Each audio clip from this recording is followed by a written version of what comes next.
Welcome back again to my channel. Today we are going to discuss 55 most important questions for economics for UPSC, TGT, PGT, economics, UGC, NET, JRF, economics, commerce and management. These are the most important questions and most probable questions for upcoming exam. So let's start with the topics. In which market structure the market demand curve is represented by the demand curve of the firm. This is the question number 1. Question number 1 में पूछा गया है कि कौन से market structure में market demand curve जो है वो demand curve of the firm भी होता है, यानी कि average revenue curve of the firm is also the demand curve for the firm. Options are monopoly, oligopoly, duopoly या परफेक्ट कंपटीशन. कौन सा ऐसा मार्केट स्ट्रक्चर है जिसमें market demand curve is represented by the demand curve of the firm? The right answer is monopoly. Monopoly का जो average revenue curve होता है वो फर्म और इंडस्ट्री का डिमांड कर्व भी होता है. Monopoly is the right answer. Now move on to question number 2. The demand for an inferior goods falls. यानी कि inferior goods की डिमांड कब फॉल हो जाती है? When price increases or income increases, or third option is the price decreases, and the fourth one is also the price decreases.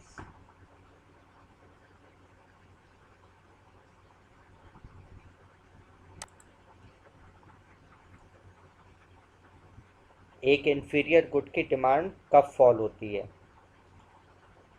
The right answer is when the income increases. जब consumer की income increase हो जाती है तो वो महंगे goods खरीदने लगता है. Now move on to question number 3. The demand for which of the following goods is elastic. ये जो फॉलोइंग 4 ऑप्शंस है उसमें से कौन से गुड की डिमांड इलास्टिक होती है? इलास्टिक का मतलब हो गया प्राइस चेंज कम होंगे और उसकी डिमांड पे बहुत ज़्यादा असर पड़ेगा. First option is electricity, second option is medicine, third option is rice, fourth option is match box. हमें इसमें से ऐसा गुड देखना पड़ेगा जिसकी डिमांड बहुत ज़्यादा इलास्टिक हो. गैस करिए इसका आंसर क्या होगा?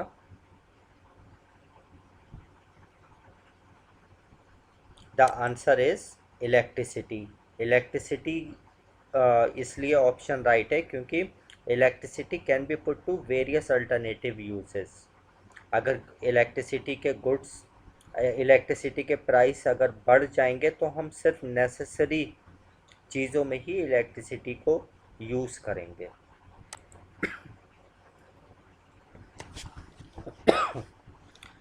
Fourth question is name the function that represents the number of products a seller is willing to set at a given price level.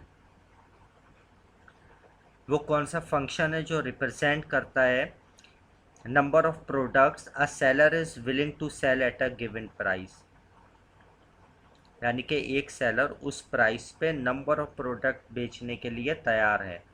वो कौन सा कर्व होता है? डिमांड कर्व होता है, या second option is price cost curve होता है, या सप्लाई कर्व होता है, या इसमें से कोई भी नहीं.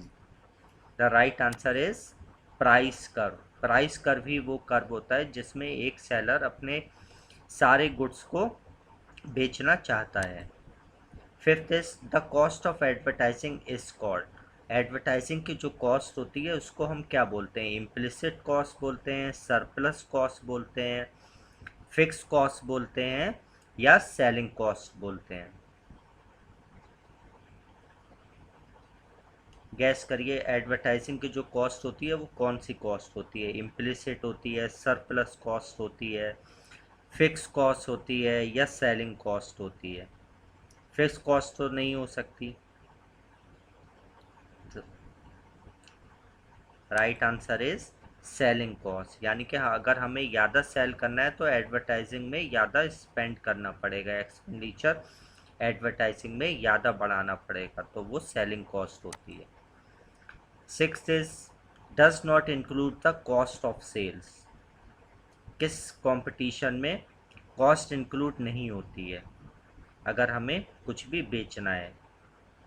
First option is oligopoly, second option is monopoly, third option is perfect competition, fourth is monopolistic competition.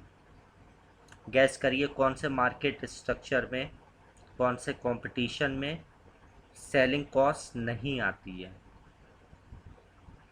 The right answer is perfect competition.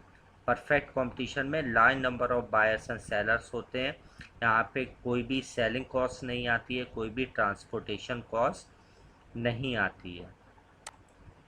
Seventh is the supply of labour in the economy depends on. Supply of labour किस पर depend करता है economy में? Population पे depend करता है, या national income पे डिपेंड करता है, या पर कैपिटा इनकम पे डिपेंड करता है, या नेचुरल रिसोर्सेस पे डिपेंड करता है? गैस करिए।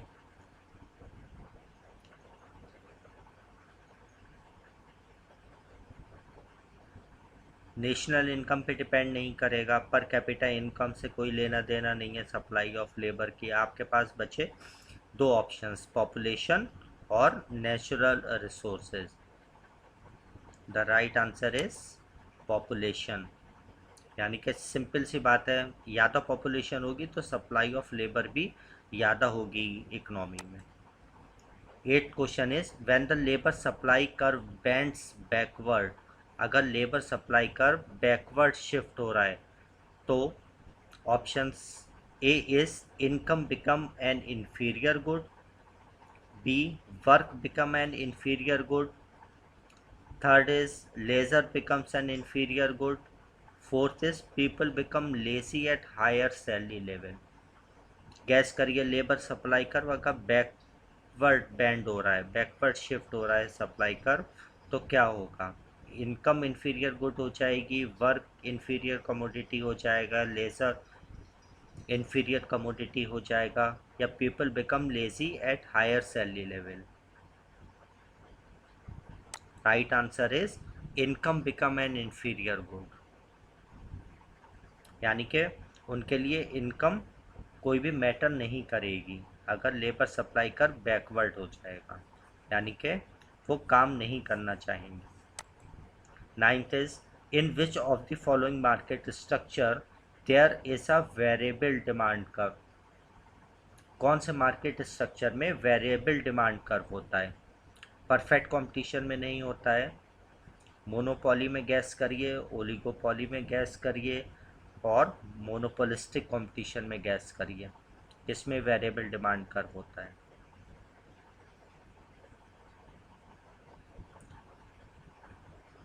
परफेक्ट कंपटीशन में नहीं हो सकता, मोनोपोली में नहीं हो सकता। अब बचे आपके पास दो option, oligopoly and monopolistic competition. Monopoly में सिंगल सेलर होता है और एक सेलर का average revenue curve whole industry का डिमांड कर्व होता है। The right answer is oligopoly. इसमें किंग डिमांड कर्व होता है, और वेरिएबल डिमांड कर्व इसलिए होता है क्योंकि दो पार्ट्स में किंग डिमांड कर्व डिवाइड होता है, एक पार्ट इलास्टिक होता है और एक पार्ट इन इलास्टिक होता है। Tenth is which country ranks first on the basis of capita on GDP. कौन सी कंट्री की फर्स्ट रैंक है on the basis of capita on GDP? Options are A is Luxembourg, B United States, C Qatar, या D others. Guess करिए। The right answer is Qatar. 11th is who is the richest state in India. India में सबसे richest state कौन सा है? तमिलनाडु है, महाराष्ट्र है, केरल है या मुंबई है? गैस करिए कौन सा स्टेट रिचेस्ट होगा। The right answer is Maharashtra, being the financial capital of India, richest state in India. 12th is India is the major importer. India जो है मेजर इम्पोर्टर किसका है? पल्सेस का है, ऑयल सीड्स का है या बोथ ऑफ दीज का है या नन ऑफ दीज का है? इंडिया किसका इम्पोर्ट ज़्यादा करता है? पल्सेस का करता है या ऑयल सीड्स का करता है या दोनों का करता है? The right answer is both of these, यानी कि पल्सेस और ऑयल सीड्स दोनों का मेजर इम्पोर्टर है India. Where does commercial magazine commerce come from? यानी कि कॉमर्शियल मैगजीन जो कॉमर्स से रिलेटेड है वो कहाँ से प्रकाशित होती है, पब्लिश होती है? The first option is new Delhi, second is Kolkata, third is New York and fourth is Mumbai. Guess करिए commercial magazine which is related with commerce कहाँ से आती है? The right answer is Mumbai से पब्लिश होती है commercial magazine. 14th is the national rural employment guarantee scheme is named after which great man? Easy question है ये। नरेगा के बारे में पूछा गया है कि नरेगा जो है वो किस ग्रेट मैन के नाम पर उस स्कीम का नाम दिया गया? A is Rajiv Gandhi, B is Mahatma Gandhi, C is Indira Gandhi, D is Jawaharlal Nehru. The right answer is Mahatma Gandhi. 15th is when did the cooperative movement start in India? यानी कि कोऑपरेटिव मूवमेंट इंडिया में कब स्टार्ट हुआ? ए इज़ 1904 1904 में स्टार्ट हुआ, या बी 1907 में, या सी 1905 में, या डी 1920 में? कोऑपरेटिव मूवमेंट स्टार्ट हुआ था 1904 में। Next question is who said that in the modern world the industry is wearing minted garments? ये किसने कहा था मॉडर्न वर्ल्ड में industry is wearing minted garments? Crowther ने कहा था, ट्रेस्कॉट ने कहा था, पिगो ने कहा था या मार्शल ने कहा था? The right answer is Pigou. Who has defined the vicious circle of poverty? किसने विशियस सर्किल ऑफ पॉवर्टी का कॉन्सेप्ट दिया है? Ragnar Nurkse, professor Fisher, none of these या प्रोफेसर केन्स? ये बहुत ही इंपॉर्टेंट क्वेश्चन है। विशियस सर्किल ऑफ पॉवर्टी का कॉन्सेप्ट किसने दिया है? The right answer is Ragnar Nurkse. Ragnar Nurkse वो पर्सन भी हैं जिन्होंने विशियस सर्किल ऑफ पॉवर्टी दिया है और जिन्होंने micro and macro economics term भी दिया है। माइक्रो एंड मैक्रो इकोनॉमिक्स का टर्म भी रैगनार नक्स ने दिया है। 17th is what was the period of thirties terrible economic recession? जो टीसास टेरिबल इकोनॉमिक रिसेशन आया था इकोनॉमी में, वो कौन से ईयर में आया था, कौन से पीरियड में आया था? 1920 से 1930 के बीच में आया, या 1929 से 33 के बीच में आया, या 1918 से 25 के बीच में आया, या 1998 से 2009 के बीच में आया? गैस करिए। द राइट आंसर इज 1929 और 33 के बीच में आया था thirties terrible economic recession. There is mostly unemployment in India. India में जो अनएम्प्लॉयमेंट है वो कौन सा अनएम्प्लॉयमेंट सबसे ज़्यादा है? साइक्लिकल अनएम्प्लॉयमेंट है, स्ट्रक्चरल अनएम्प्लॉयमेंट है, टेक्नोलॉजी अनएम्प्लॉयमेंट है, या फ्रिक्शनल अनएम्प्लॉयमेंट है? गैस करिए इसका आंसर क्या होगा। इंडिया में किस तरीके का अनएम्प्लॉयमेंट है? The right answer is structural unemployment. 17th is India has the highest agricultural area for which of the following crops, यानी कि कौन सी क्रॉप के लिए इंडिया का हाईएस्ट एग्रीकल्चरल एरिया है इंडिया के पास, यानी कि सबसे ज़्यादा जो फार्मिंग होती है वो किस क्रॉप की होती है, वीट की होती है, कॉटन की होती है, पल्सेस की होती है या राइस की होती है? गैस करिए, वीट होगा, कॉटन होगा, पल्सेस होगा या राइस होगा? The right option is rice. India में सबसे ज़्यादा फार्मिंग राइस की होती है।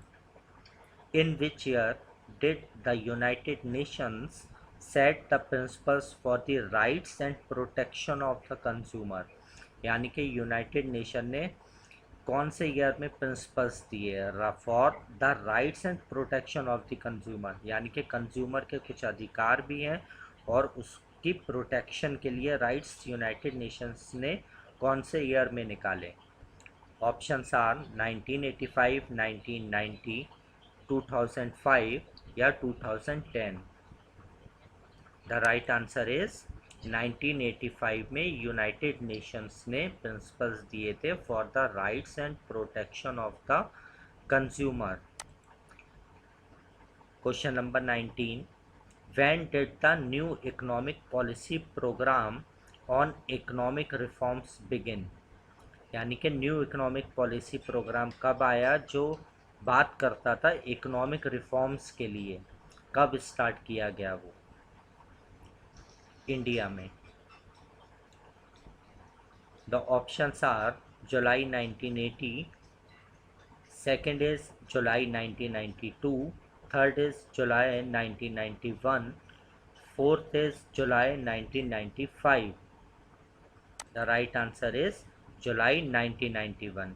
यही वो पीरियड था मनमोहन सिंह का जिन्होंने एलपीजी पॉलिसी और new economic reforms, liberalisation, globalisation और प्राइवेटाइजेशन का कॉन्सेप्ट आया। Question number 20, who prepared the first estimate of national income for the country? ये बहुत इंपॉर्टेंट क्वेश्चन है, हर कॉम्पिटिटिव एग्जाम में आता है। यानी कि किसने पहला एस्टिमेट दिया था नेशनल इनकम काउंट करने का इंडिया में? सेंट्रल स्टैटिस्टिकल ऑर्गेनाइजेशन यानी कि सीएसओ ने दिया, नेशनल सैंपल सर्वे ऑर्गेनाइजेशन ने किया, third is national income committee ने किया या दादा भाई नेहरू जी के द्वारा किया गया?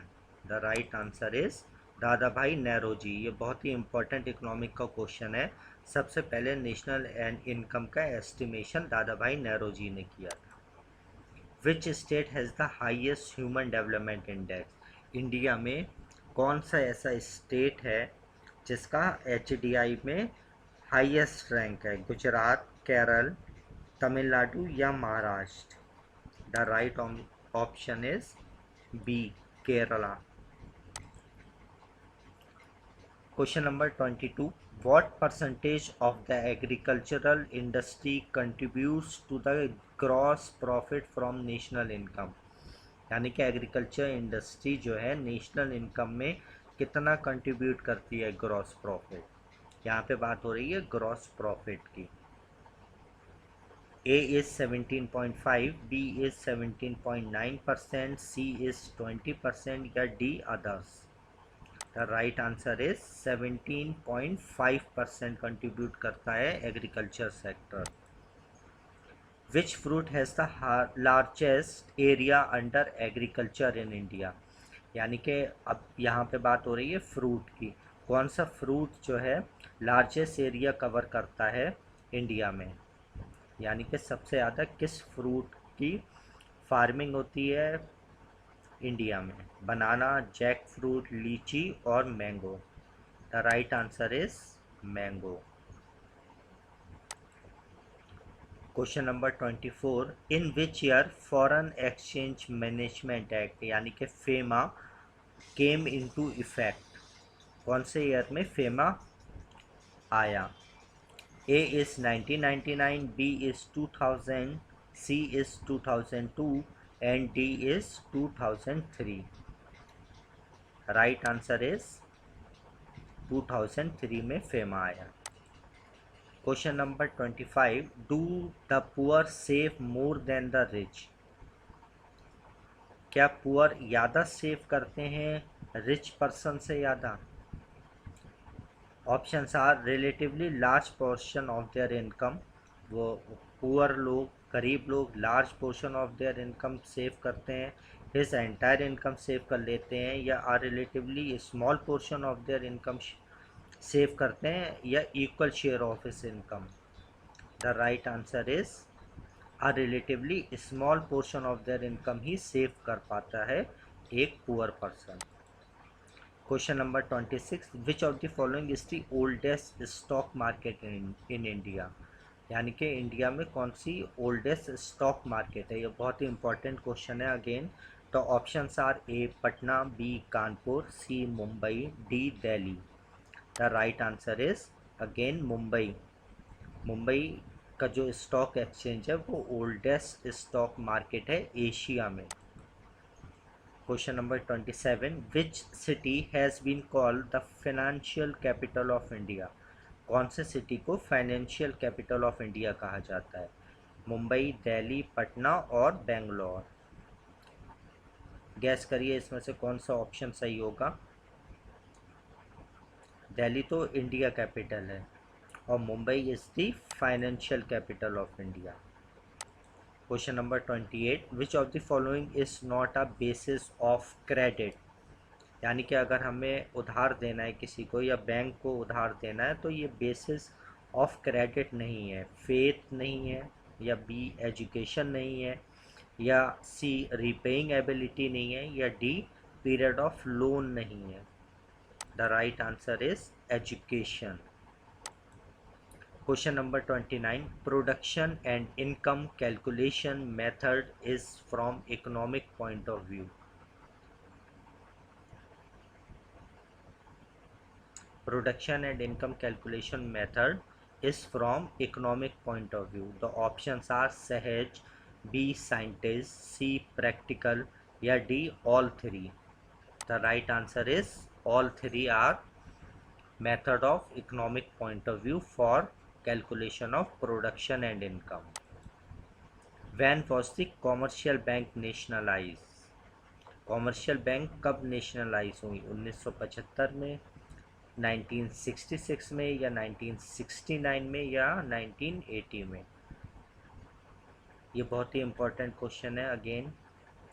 द राइट आंसर इज 1969 में सबसे पहले कॉमर्शियल बैंक नेशनलाइज हुई थी। Question number 31 is which of the following states of India has the highest amount of coal? सबसे ज़्यादा कोयला इंडिया के कौन से स्टेट में पाया जाता है?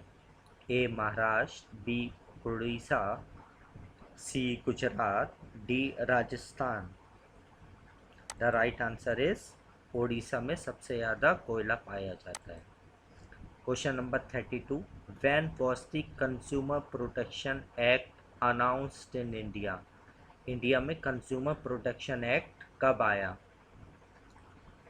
ये क्वेश्चन कई बार आ चुका है और तरह तरह से इस क्वेश्चन को पूछ लिया जाता है। It is one of the most important question with respect to commerce, economics, management and TGT and PGT exams.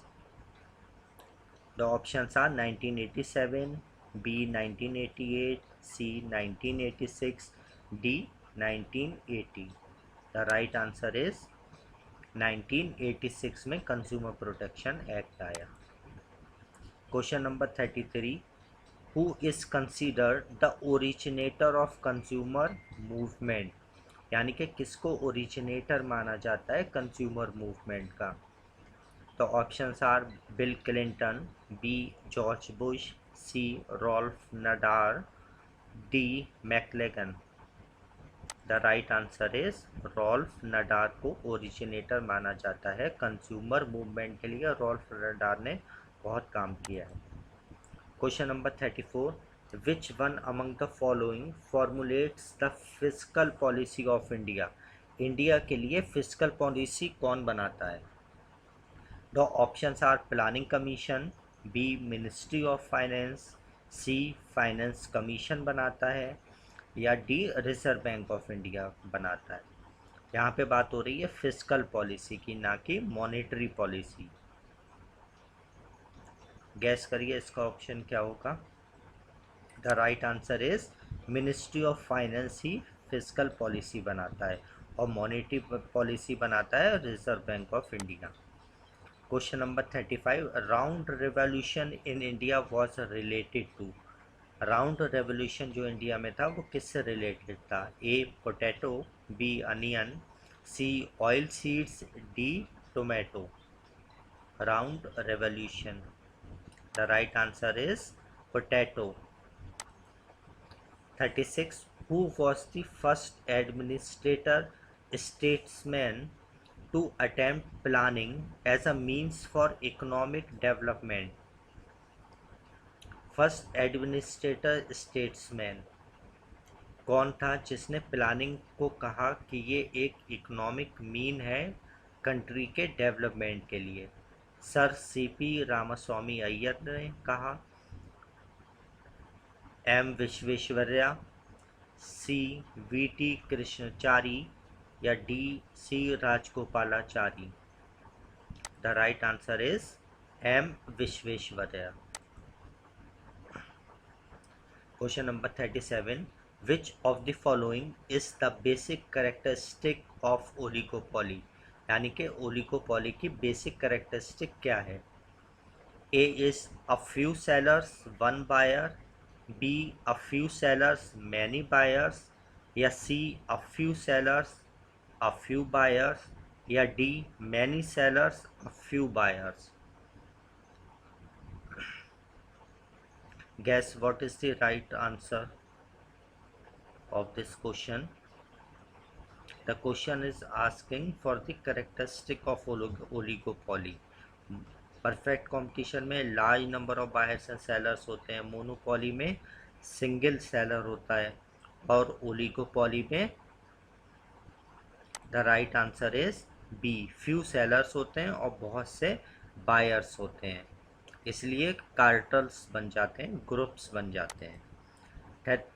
Question number 38, the aim of which of the 5-year plans was to correct the disequilibrium in the economy?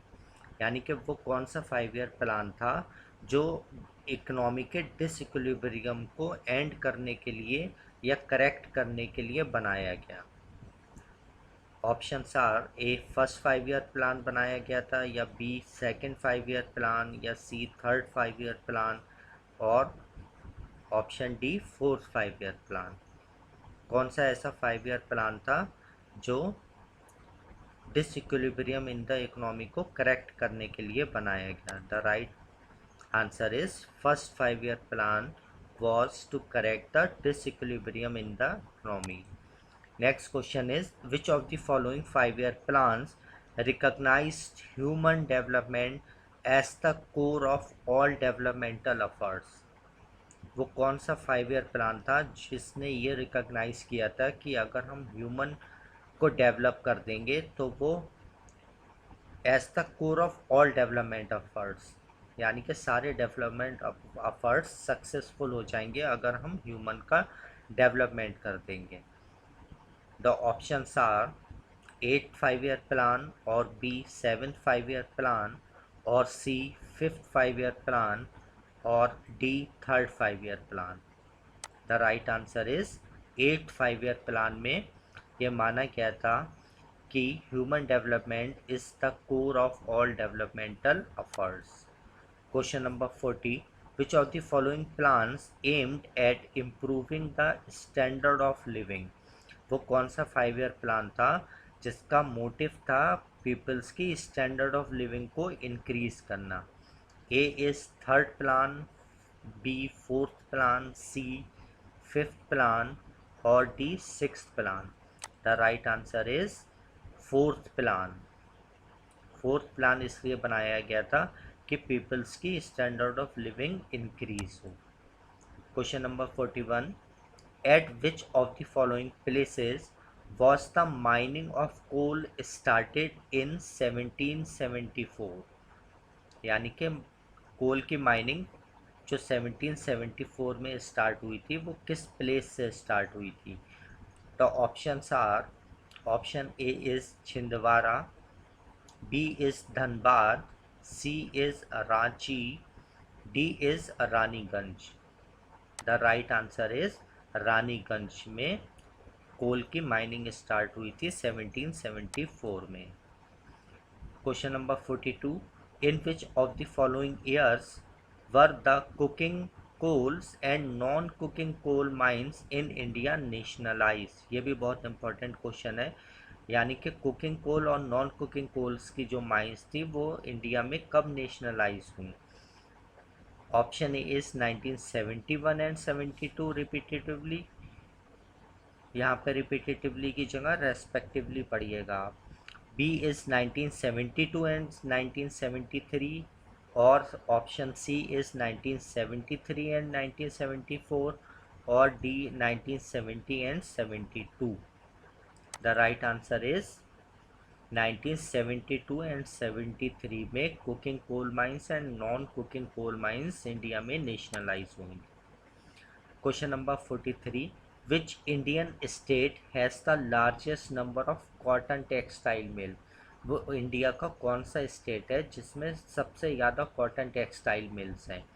A is Madhya Pradesh, B is Maharashtra, C is Gujarat, D is West Bengal. The right answer is Maharashtra में सबसे ज़्यादा cotton textile mills. Question number 44, minor ports like Kakinda, Machilipatnam, Bhimunipatnam and Krishnapatnam are in which of the following state? यानी कि ये जितने भी minor ports हैं वो इंडिया के किस स्टेट में लोकेटेड हैं? Options are, A Tamil Nadu, B Andhra Pradesh, C Maharashtra, D Karnataka. The right answer is Andhra Pradesh में ये सारे माइनर पोर्ट्स लोकेटेड हैं। Question number 45, an economy is at the take off stage of its path to development? यानी कि एक इकोनॉमी टेक ऑफ स्टेज में कब आती है? जब व्हेन इट बिकम्स स्टैग्नेंट और बिगिंस स्टडी ग्रोथ और इज लिबरलाइज्ड, और D gets maximum foreign aid. यानी कि एक इकोनॉमी टेक ऑफ स्टेज में कब आती है? जब वो ग्रो करना स्टार्ट कर देती है, डेवलप होना स्टार्ट कर देती है। The right answer is begins steady growth, यानी कि उसकी ग्रोथ अगर स्टेबल हो जाती है, हर साल स्टेबल ग्रोथ से वो इंक्रीज होती है। Question number 46, when for the first time did the prime minister of India announces the 20 point economic program? यानी कि इंडिया में 20 पॉइंट इकोनॉमिक प्रोग्राम किसी प्राइम मिनिस्टर ने कब घोषित किया? A is 1973, B is 1974, C is 1975, और D is 1976। The right answer is 1975। Question number 47, which of the following plans aimed at the removal of poverty and attainment of self-reliance? वो कौन सा 5 year plan था जिसका motive था removal of poverty, गरीबी हटाओ, and attainment of self reliance? A is second plan, B third plan, C fourth and D fifth plan. गरीबी हटाओ कौन से प्लान में कहा गया था? The right answer is fifth plan. Question number 48, census in India is being held regularly after every? यानी कि जो इंडिया में सेंसस होता है वो कब किया जाता है, कितने सालों बाद किया जाता है? A is 6 years, B 8 years, C 10 years, और D 12 years.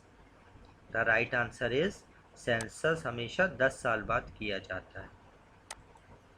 49, people belonging to what age group are eligible for training under TRYSEM scheme.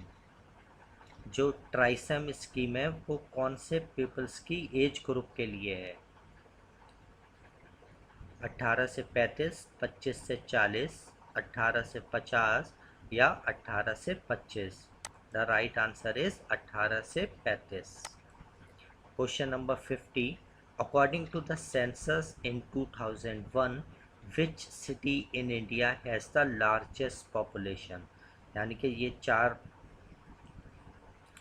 Options दिए गए हैं, इस इन सिटीज़ में से लार्जेस्ट पॉपुलेशन 2001 में किसकी थी? A Kolkata, B Mumbai, C Delhi, D Chennai. The right answer is Mumbai. Question number 51, in terms of geographical area India occupies what position in the world? यानी कि अगर जोग्राफिकल एरिया की बात करें तो इंडिया की कौन सी पोजीशन है वर्ल्ड में? 5th है, 6th है, 7 है या 3rd है? Right answer is 7th in terms of geographical area.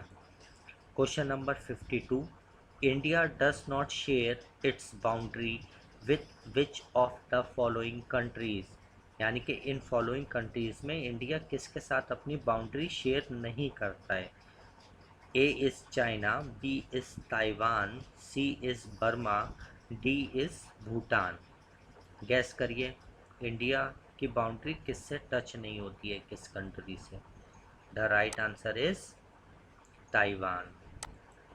Question number 53, agriculture employees almost what percent of the Indian population? यानी कि इंडियन पॉपुलेशन में कितने परसेंट लोग जो हैं वो एग्रीकल्चर से बिलोंग करते हैं या एग्रीकल्चर करते हैं? 90%, 50%, 40% और D 70%? The right answer is almost 70% of the peoples are engaged in agriculture. Question number 54, which one of the following is a kharif crop? यानी कि खरीफ क्रॉप कौन सी है? बाजरा है, वीट है, मस्टर्ड है या barley? Right answer is bajra. Question number 55, which one of the following is a rabi crop? इन चार ऑप्शंस में से राबी क्रॉप कौन सी है? गैस करिए, राइस है, ज्वार है, कॉटन है या पीस है? राइट आंसर इज पीस जो है वो राबी क्रॉप है। ये बहुत ही इंपॉर्टेंट क्वेश्चंस है, गो थ्रू दिस वीडियोस। अपने नोट्स बनाइए, हर ऑप्शन के नोट्स बनाइए ताकि कोई भी कॉम्पिटिटिव एग्ज़ाम बहुत ईजिली क्वालिफाई हो। And thanks for watching my channel, please share and subscribe. Thank you, have a nice day.